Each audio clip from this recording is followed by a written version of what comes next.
Okay, this is Thomas Freed on the Liberty Works Radio Network. This is the Truth Attack Hour, and yes, that's right, folks. We're back. We're back with the Truth Attack. Okay, so I guess I got a lot I want to try and cover today. We should get right into this. We are the Liberty Works Radio Network, and we do need the support of the members of the listening audience to keep the broadcast coming, the shows on the air, and the information flowing to you. And since we are one of the few networks in the country giving you the information that you need to restore a constitutional government and take back your liberty and freedom, we sure would appreciate the help. So, LibertyWorksRadioNetwork.com. That's the website. Please find your way over if you're not already there listening online, and get signed up as a subscribing member, even if it's as little as $10, $20 a month. Every membership counts, every membership helps, and we do need your support to keep the network operating. And if you want to get fully informed on my favorite topic, which of course is the maladministration of the federal income tax by the IRS, the DOJ, and the federal courts, both district and circuit courts of appeals for the last 65 years, you need to find your way over to tax-freedom.com, because we got news breaking almost every day now on how we're going about going after the IRS, the DOJ, and the federal courts themselves for violating the Constitution for 65 years and lying to the American people about the nature of the federal income tax, which the Supreme Court has said 6 months ago in June is an indirect tax under Article 1, Section 8, Clause 1. It's not the non-apportioned direct tax under the 16th Amendment that the government has been enforcing since World War II and the expiration of the victory tax, when they switched everything from indirect tax collection from foreigners to direct taxation of the labors of the American people in a system of quasi-enslavement, not federal taxation. And that's where we're at today, and I'm going to talk more about that Moore decision and the ramifications and consequences of understanding what it means when the Supreme Court tells you it's an indirect tax under Article 1, Section 8, Clause 1, and not a direct tax freed of all limitations under the 16th Amendment. That tax doesn't exist. The court says in Moore there's no such thing as a non-apportioned direct tax. That's a lie. It's a 65-year-old constitutional fraud being perpetrated on the American people by the judges of the circuit courts in what can only be recognized now, in light of the Supreme Court's decision in Moore, as a judicial insurrection, a judicial rebellion against the Constitution, against the Supreme Court, against the limited form of government, against the freedom and liberty of the American people, against everything moral, decent, and American. Because the graduated taxation of income is the second plank of the Communist Manifesto, and that's what these judicial seditionists have been enforcing. Communism. The socialization of the American people, the robbing of the wealth to buy the votes of the poor, to increase every day the class warfare on the streets, ripping the country apart, while both sides of the class warfare constantly call out for the government to step in and intervene and end the conflict it engineered in order to usurp more power. Because with both sides of the class warfare constantly yelling for more government control, and of the other side, that's exactly what you get. The government stepping in and controlling both sides at every opportunity it gets. And what you end up with is the catastrophic system of communist socialism, which doesn't build or share the wealth, it destroys the wealth, and then enslaves the people when all the wealth has been destroyed. Meanwhile, the politicians get rich, while the citizens go bankrupt, hungry, cold, and homeless. So, If you want to find out how we're going after them, you need to get over to taxfreedom.com and start reading the information that will give you the fundamental constitutional understanding foundation to understand what it means when the Supreme Court says income taxes are indirect taxes under Article 1, Section 8. Because that's not what the government has been enforcing on you for 65 years. They've been enforcing a direct tax based on sources.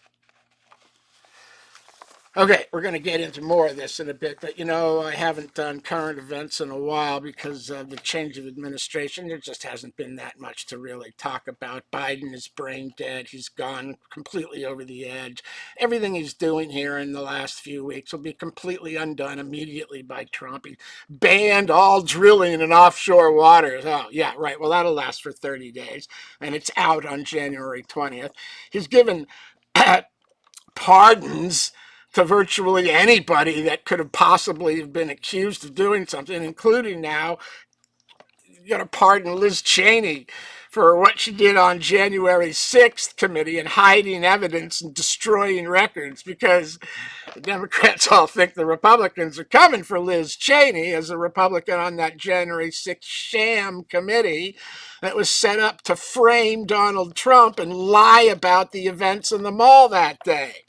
Leaving out, of course, Trump's words to patriotically and peacefully march to the Capitol to let your voices be heard. No, we're not going to talk about that. Didn't want to alert people that it was supposed to be peaceful, according to Trump. So anyway, he's giving pardons away to everything. And the one thing I got to say about that is, we pardoned Hunter Biden. And that means the Republicans can put him on the stand and make him testify about the money flows to Joe Biden's LLCs and bank accounts. He can't not testify anymore because he's immune. So they can put him on a stand and use him as the lead witness against Biden. And they should, because this pig really needs to go. He is anti-American, selling off the wall pieces. By the way, a federal court enjoined him from doing that any further. In Texas, they stopped that treasonous sedition to cause more expense to be incurred to the American people to finish the wall, which Trump intends to do. Hopefully, he intends to finish the Keystone Pipeline, too, and send that message that we're taking back energy independence. We'll be in control of the price of oil and drive it back down to $50, $55, under $60 a barrel so that we can put the financial pressure on Russia and Iran and terminate their ability to finance terrorism and a war in the Ukraine, of course, with Russia. Okay, what else we got? The California wildfires. This is the main story. And of course, what you're seeing in California is the result of 30 years of bad resource planning and misprioritization by Democratic administrations of budget priorities. They spent all the money on other things. Mayor Bass of LA cut the fire department budget by $17 million this year because they had a $17 million overdraft last year. Well, they should have kept that in an emergency fund and funded the exact same amount this year, so you'd have $35 million to deal with an emergency. But no, they didn't do that. They cut the budget by $17 million, and there's no water, there's no money, there's no water, there's no water pressure, no pumps, no ability to bring water to the city. I mean, how is this possible? A number of the houses are on the ocean front. You can't pump water out of the ocean to fight fires on houses that are right there on the water? Oh my God. Oh my God. So they've misprioritized their money. The state of California actually sued to stop the water department from transferring water from the north to the south because they're worried about a smelt, a bait fish. There are like 12 different species of smelt, 3 of them endangered, 2 of them in California, they claim. But it's not really about the fish, is it? No, it's not. It's about shutting down productivity and controlling energy in California. The environment's just the excuse to do it. They route all the money to their windmill buddies and solar panel buddies. No money for petroleum because they don't have any buddies in that industry. So they're shutting it down in California, and they don't have any money to fight the fire. They're going to have to beg for federal bailout again. And guess why they don't have any money? That's right, they spent it all on illegal aliens. Housing, sheltering, feeding, treating, giving insurance to. They spent all the money on illegal aliens. And now the citizens in California are being burnt out of house and home and town and county. And there's no money for Americans. There's no resources to help Americans. There's no water, no fire trucks, no hoses, no pumps. And they mismanaged the brush, didn't they? For 20 years, they've refused to do burnings, controlled burns, to wipe out the underbrush so that when one starts the natural, and naturally, it doesn't just race across and destroy everything. They didn't do any of that. They've stopped doing proper wilderness management under the pretext of not disturbing the environment, which has become more important for the governments to take the money and spend on their friends under that pretense than it is to actually help defend and assist American lives in America. They spent all the money on illegal aliens. And that's why they don't have any money to fight the fires. And they're running uncontrolled. So this is the result of voting for stupid politicians. Stupid, catastrophically damaging policies that direct the money to stupid things that shouldn't be funded and leave unfunded the critical essentials. And that should have been funded first with additional emergency funding ensured. But no, it's more important to buy the votes of illegal aliens who can't speak English than it is to save the homes and jobs and offices of Americans. Absolute treason. And I guess the other news is in Congress they're talking about trying to do what, one bill or two to pass Trump's agenda. I'm not sure if they can do it in one, and I'm not sure I agree with that. I think that, the tax law is going to get changed because the income tax is going away. It's dead. They can't enforce it as a non-apportioned direct tax anymore, and that's going to shut it down. So you need a whole new tax system to replace the income tax, which has never worked, never funded the government properly, never raised enough money, and it's virtually been used to reverse the master-servant relationship between we, the people, and the government, who is our representative, not our ruler. And the income tax has allowed them to become the ruler, which, through financial extortion, threatens, cajoles, and compels the people to fund the government's agenda, even though 90% of it is outside the Constitution. One of the big disputes is the restoration of the SALT tax, the unlimited state and local tax, which they made from unlimited to a 10,000 reduction. Now, I'm against the SALT tax being expanded because the SALT tax funds the high tax liberal states' programs at the expense of the conservative, smaller, less populated states. It forces the smaller states to carry a larger tax burden and lets California, Illinois, Massachusetts, and New York skirt a true tax burden. Now, the SALT should stay where it is because it just subsidizes the liberal states' progressive programs. Okay, I think I hear the first commercial break coming up. This is Thomas Freed at the Liberty Works Radio Network. Stay tuned. We'll be back in 5.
Okay, this is Thomas Freed on the Liberty Works Radio Network. This is the Truth Attack Hour, and we're just going to go ahead and get right back into it. You know, I think in the introduction, I just went right into my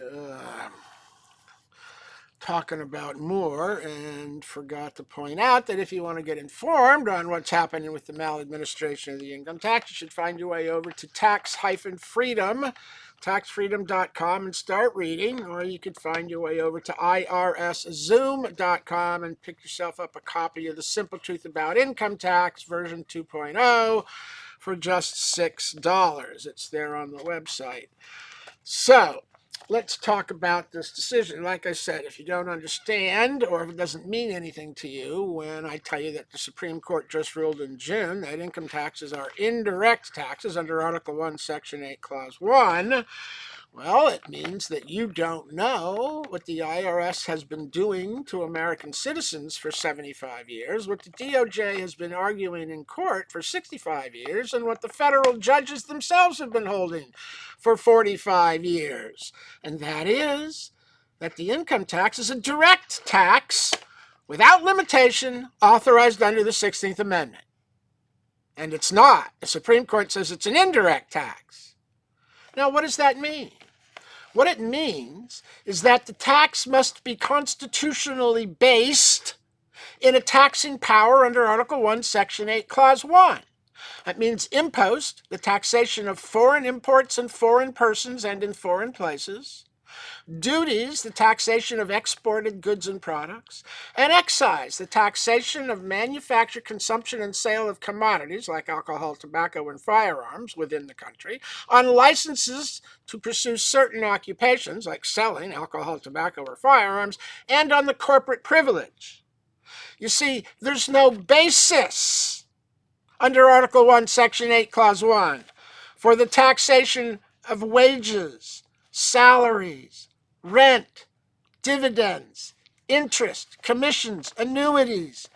None of these things are taxable under Article 1, Section 8, simply because they stream from a source. The only taxable earnings under Article 1, Section 8, Clause 1 are those earnings subject to an impost on foreign activity, a duty on exported goods, or a commodities on privileges. Excises tax commodities, licenses, and the corporate privilege, where it is the privilege of incorporation or of the license that is the subject of the tax. Income is not the object of the tax. It's not the subject of the taxation. It's the yardstick. It's the mechanism by which the amount of tax owed is measured. But if there are no earnings streaming from an activity or transaction subject to an impost, duty, or excise, there is nothing to measure. You don't just tax every source of earnings. That was only able to be done because they lied to you about it being a direct tax without limitation, so they could tax your labor. But labor was never, ever, ever the subject of constitutional taxation. Not the labor of the American people, only the labor of foreigners. Taxation by impost, and that's what they did in 1913, the Underwood-Simmons Tariff Act of October 3rd, 1913.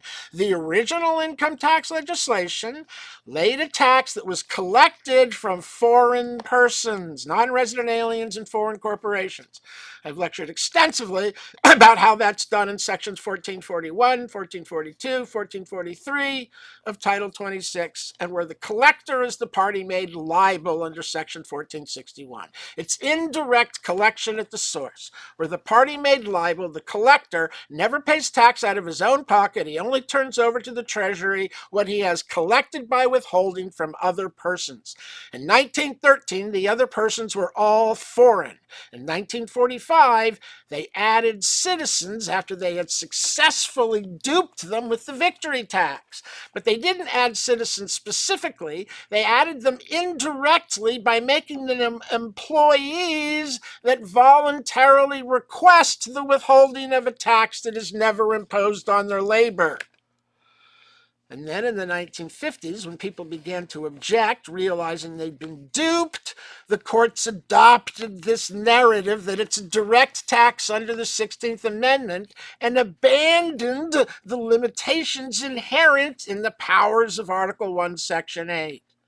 Foreign, import, export, commodities, licenses, and corporations. No tax on labor is authorized. No tax on the labor of citizens was ever enacted by Congress. It doesn't exist. There's no tax in Chapter 24 of Subtitle C, the withholding of the income tax. It just goes right into collection by allowance, the W-4. The tax that was imposed in 1913 wasn't collected from citizens. They didn't collect tax from citizens until 1942 in the victory tax, and I'm sure they thought that would be ruled unconstitutional, but nobody challenged it. They got away with it. was a 2-year war revenue measure that expired after 2 years, and when they realized they'd gotten away with it, they couldn't let it go. So they put in place a new system that didn't actually have any tax imposed. So there wouldn't be an unconstitutional statute. It was a system based on the people's lack of understanding that the victory tax expired, and the application of the tax to their wages after World War II was done entirely because they asked for it on a W-4 by checking single and zero or married and N, 2, 3, 4, however many. That triggers an automatic withholding rate that creates the appearance and presumption of subjectivity to the tax. Well, that's an erroneous presumption and a false appearance. But once the entire country was duped into it, the IRS, the DOJ, and the federal judges all jumped on the let's expand federal power bandwagon and did so through judicial legislation that altered the Constitution, specifically the 16th Amendment, adding the word direct to it interpretively, thus engineering an irreconcilable conflict with the pre-existing clauses of Article 1, Section 2, Clause 3, and Article 1, Section 9, Clause 4, which broke the Constitution in two, and today we have a society broken in two on exactly the same lines that the Constitution was broken upon by this divide. There is no taxation of the labor of the American people. That was inconceivable to the Founding Fathers, that every time an American would work, he would owe money to the federal government. That is abject slavery to some degree, whatever degree of tax is taken. This was considered direct taxation, just like $100 a head. You have to get it from the state. Taxing the labors of the American, every time you work, you owe money to the government. That is direct taxation. It was absolutely inconceivable to the Founding Fathers because it was so obviously direct. And that's why every of the discussions talk about taxes on persons and property, as in it's like it's $100 a head, and leaves out tax on labor. There's no federal authority to tax labor under Article 1, Section 8, unless it's foreign labor, which they did do in Section 1441B. If you want to go read it, there's your original list of potentially taxable source items of what later became called gross income when earned by a non-resident alien individual. And isn't it interesting that compensation, wages, and salaries are three separate and distinct source items in that code section, and two of them, wages and salaries, have been removed from Section 61. They did that so that when they started arguing that Section 61 made you subject to taxation on sources under the direct tax, there wouldn't be a patently unconstitutional element in the code section attempting to tax your labor by including salaries and wages of sources subject to federal taxation. They didn't think they could get away with that in the late 1940s or early 50s. So they removed salaries and wages from Section 61 when it was recodified in 1954 from Section 22A to Section 61. And of course, it was enacted in 1918 as 22A as part of the Canadian Tax Treaty signed that year that lasted for 75 years. It was not enacted as part of the original income tax legislation of 1913. The original list of source items subject to tax is 1441B, and they copied that list in 1918 to create Section 22A. How do I know? Well, because if you look at Section 22A from 1918 forward, salaries and wages are there. It's in it with compensation. All three items are taxable in 22A when it was enforced as part of the Canadian Tax Treaty. Salaries, wages, and compensation earned in Canada by an American under the treaty are all taxable to the federal government under the treaty. They're not taxable to the federal government in the 50 states, only in Canada under the treaty. But after World War II, They needed a way to dupe the American people into believing all those sources, rent, interest, dividends, compensation, including salaries and wages, were taxable. But they didn't want a patently unconstitutional statute. So in 1954, when it was recodified to 22A to Section 61, they removed the word salaries and wages and waited for some communist-minded, perverted, seditionist judge to use judicial legislation to put salaries and wages back into quote-unquote compensation, making Americans slaves. And that's exactly what they did in Commissioner v. Glenshaw Glass in 1955.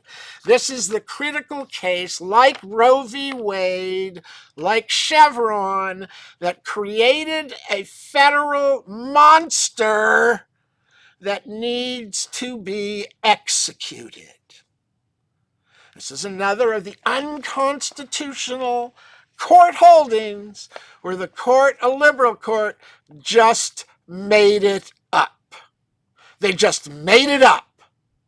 They didn't review the history of Section 22 properly. They just made it up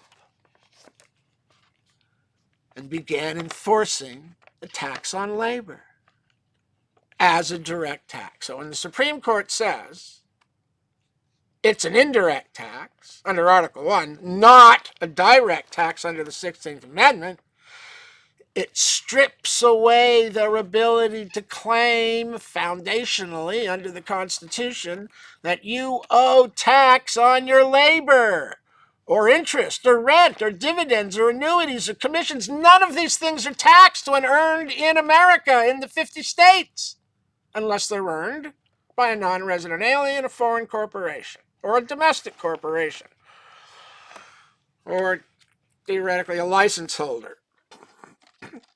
If you earned those sources in the name of the license holder, you could be subject to tax from them. So there is no domestic taxation of the labor of the American people. It's not in the law. It's not in the code. It's not in the Constitution. It's absolutely unheard of. As I say, it was inconceivable to the Founding Fathers that you would be taxed on your labor and owe money to the federal government every time you work. This is inconceivable. It is clearly direct taxation. It's clearly not authorized under Article 1, Section 8, and that terminates the IRS's enforcement program, the DOJ's ability to argue a constitutional foundation to the enforcement of the tax, and it exposes the federal courts, the judges, the circuit courts, and the district courts, either as complete idiots or judicial seditionists, intentionally perverting and subverting the Constitution, the Supreme Court's rulings, Americans' freedoms, and the limited government they took an oath to uphold. It sounds like the second commercial break is coming up here. This is Thomas Freed. I do encourage you to get signed up at the Liberty Works Radio Network and to get on over to taxfreedom.com, do some reading, and give me a hand. Buy that $6 book over at irszoom.com.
Okay, this is Thomas Freed on the Liberty Works Radio Network, and let's just get right back into it. As I was saying before we went to the break, there is no constitutional authority to tax the labor or the fruits of labor of the American people when derived from the simple exercise of the right to work and a common occupation of their choosing exclusively within the 50 states, without use of any import, export, foreign activity, or license involving commodities, alcohol, tobacco, firearms, petroleum fuels, or the corporate privilege. All of that money earned, rent, interest, dividends, annuities, commissions, salaries, wages, compensation for services, none of these things are taxable in the 50 states. You are exempt, constitutionally exempt from these sources, and everybody knew that until World War II and the victory tax. That's why the tax was not collected or enforced against Americans unless they earned money in the possessions or as a corporation or under a license or in a territory or possession, of which there was a lot of space in 1913. Alaska, Hawaii, the Philippines, Puerto Rico, the Virgin Islands, all of these places were taxed territories. And that's where the tax is applied as a positive application to earnings as a function of earnings, is in the foreign space that the government is allowed to tax by impost in. And this is reflected in the 1939 law, which is all there as exhibits on the taxfreedom.com website. You should get over and print them out so you have this information to prove to people that this mythical conspiracy stuff is actually true, and anyone can verify it with the 1939 law. Need more? Okay, let's look at what the Supreme Court has said. It requires no argument to show that the right to work for a living in the common occupations of the community is of the very essence of the personal freedom and opportunity that it was the purpose of the 14th Amendment to secure. It's Butchers Union Company v. Crescent City, echoed in Truax v. Raich as recently as 1973 and R.E. Griffiths. Again, the right to follow any lawful vocation and to make contracts is as completely within the protection of the Constitution as the right to hold property free from unwarranted seizure, or the liberty to go when and where one will. One of the ways of obtaining property is by contract. The right, therefore, to contract cannot be infringed by the legislature without violating the letter and the spirit of the Constitution. Every citizen is protected in his right to work where and for whom he will. He may select not only his employer, but also his associates. Against Coppage v. Kansas in 1915. There's more. Insofar as a man is deprived of the right to labor, his liberty is restricted. His capacity to earn wages and acquire property is lessened, and he is denied the protection which the law affords those who are permitted to work. Liberty means more than freedom from servitude. And the constitutional guarantee is an assurance that the citizen shall be protected in the right to use his powers of mind and body in any lawful calling. Massachusetts Board of Retirement v. Mergia in 1976. More, whether fundamental or not, the right of the individual to engage in any of the common occupations of life has been repeatedly recognized by this court as falling within the concept of liberty guaranteed by the 14th Amendment. Board of Regents v. Roth in 1972, quoting Meyer v. Nebraska in 1923. Mr. Justice Bradley wrote that this right is an inalienable right. It was formulated as such under the phrase pursuit of happiness in the Declaration of Independence. This right is a large ingredient in the civil liberty of the citizen. and in Smith v. Texas, in invalidating a law that criminally penalized anyone who served as a freight train conductor without having previously served as a brakeman, and that thereby excluded numerous equally qualified employees from that position. The court recognized that all men are entitled to the equal protection of the law in their right to work for the support of themselves and families. Again, that's from Massachusetts Board of Retirement v. Mercia.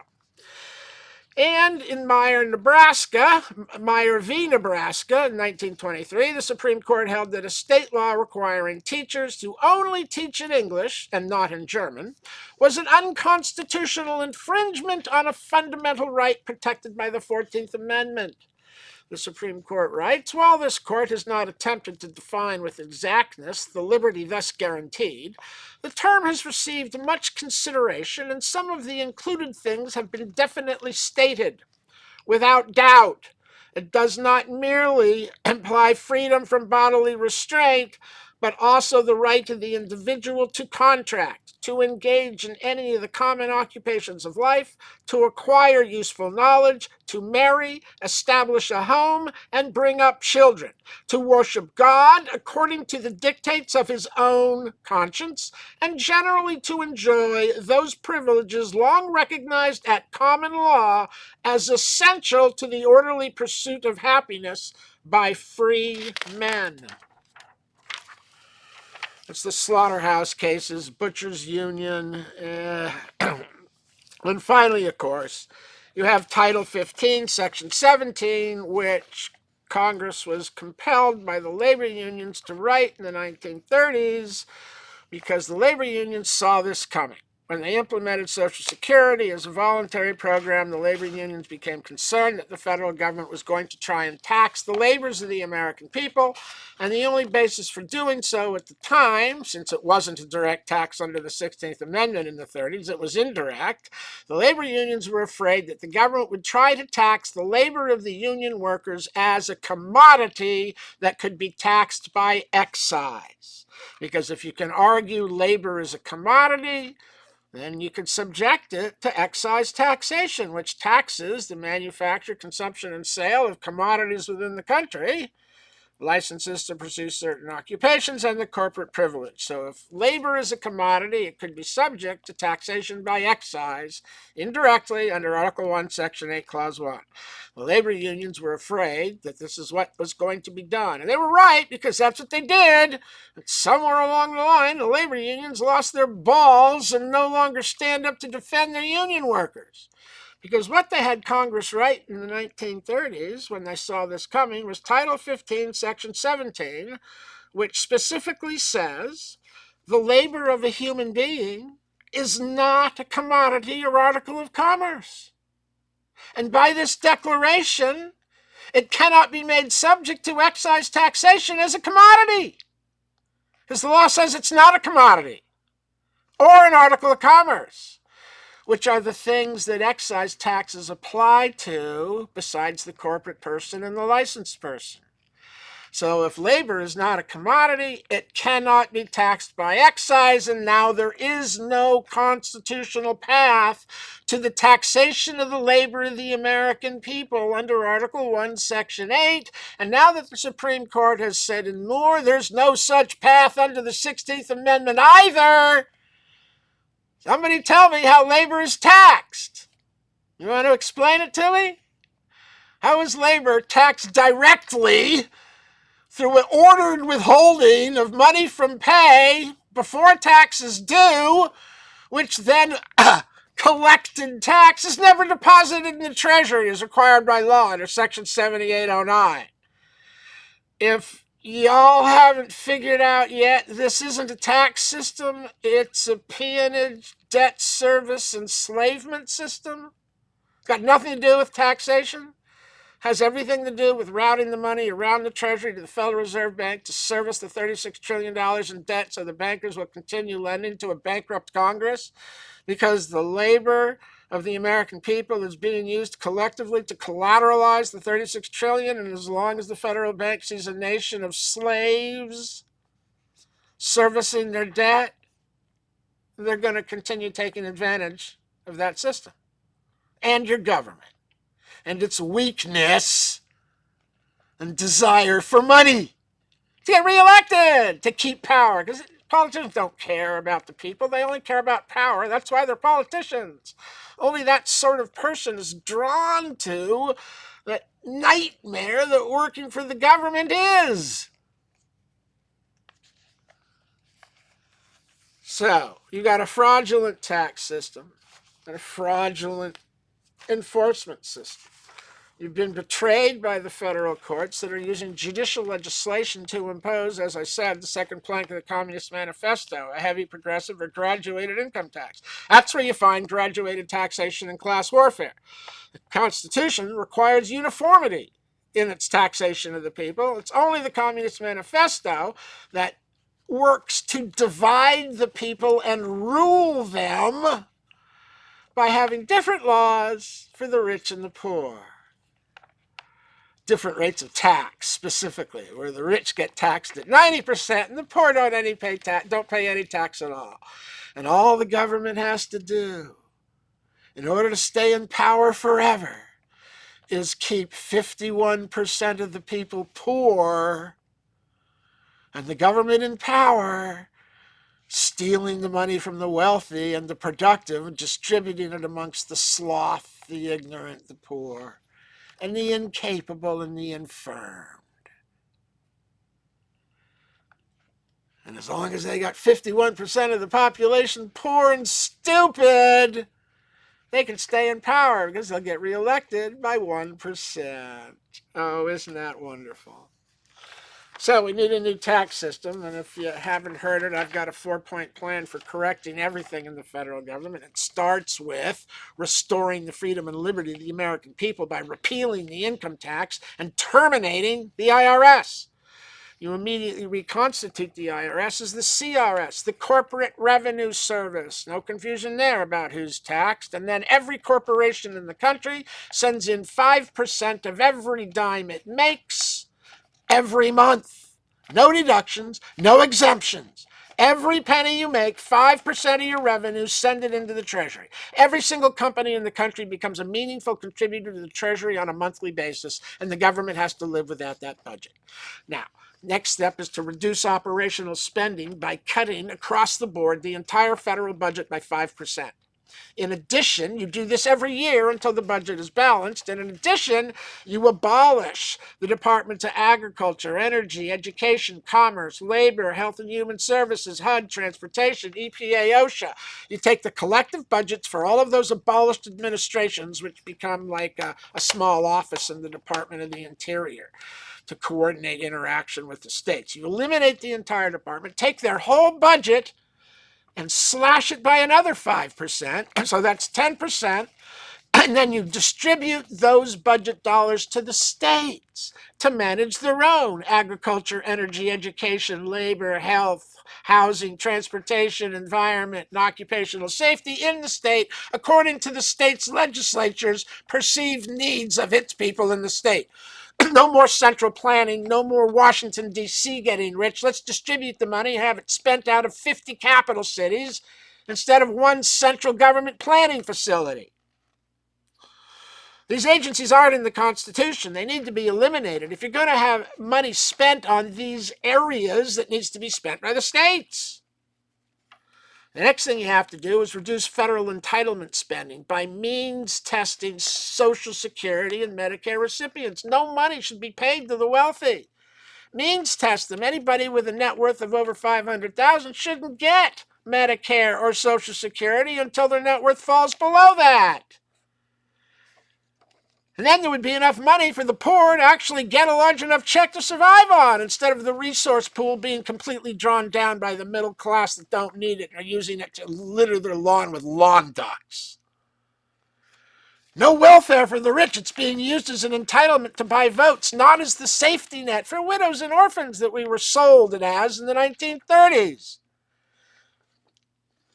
There's the program. Terminate the IRS, replace the tax, reduce federal spending, means test the recipients, and distribute the spending to the states. I'm going to put the plan up on taxfreedom.com. Right now it's a video at the Thomas Fried YouTube channel. Check it out. This is the Liberty Works Radio Network. We'll be back next week with more. Yes.